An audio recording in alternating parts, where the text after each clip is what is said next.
ಮತದಾರರೇ ನಮ್ಮ ತಂದೆ ತಾಯಿಗಳು.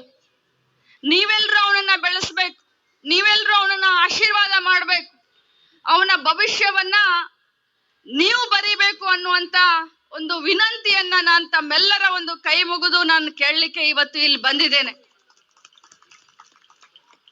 ಈ ಒಂದು ಜನ್ಮದಿನ ಅವನಿಗೆ ಶುಭವಾಗ್ಲಿ, ದೇವರ ಮತ್ತು ಗುರು ಹಿರಿಯರ ಆಶೀರ್ವಾದ ನನ್ನ ಅಳಿಯನಿಗೆ ಸಿಗ್ಲಿ ಅಂತ ಬೇಡ್ಕೊಂಡು, ತಮ್ಮೆಲ್ಲರ ಒಂದು ಸಹಕಾರ ಇರ್ಲಿ ಅಂತ ಕೇಳ್ಕೊಂಡು, ಅವನ ಭವಿಷ್ಯ ಉಜ್ವಲವಾಗ್ಲಿ.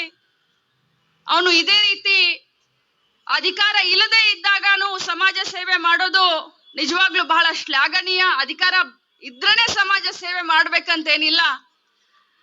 ರಜತ್ ಅಧಿಕಾರ ಇಲ್ಲದಾಗ್ಲೂ ಕೂಡ ಸಮಾಜ ಸೇವೆಯನ್ನ ಮುಂದುವರಿಸ್ಕೊಂಡು ಹೋಗ್ತಾ ಇದ್ದಾನೆ.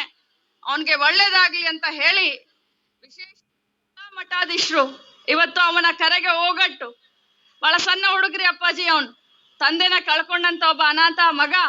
ನೀವೇ ಎಲ್ಲ ಅವನ ತಂದೆ ತಾಯಿ ಸ್ಥಾನದಲ್ಲಿ ನಿಂತ್ಕೊಂಡು ಅವನಿಗೆ ಆಶೀರ್ವಾದ ಮಾಡ್ಲಿಕ್ಕೆ ತಾವೆಲ್ಲ ಬಂದಿದ್ ನೋಡಿದ್ರೆ ನಿಜವಾಗ್ಲೂ ನನ್ನ ಕಣ್ಣಾಗ ನೀರು ಬರ್ತಾ ಇದ್ದವು.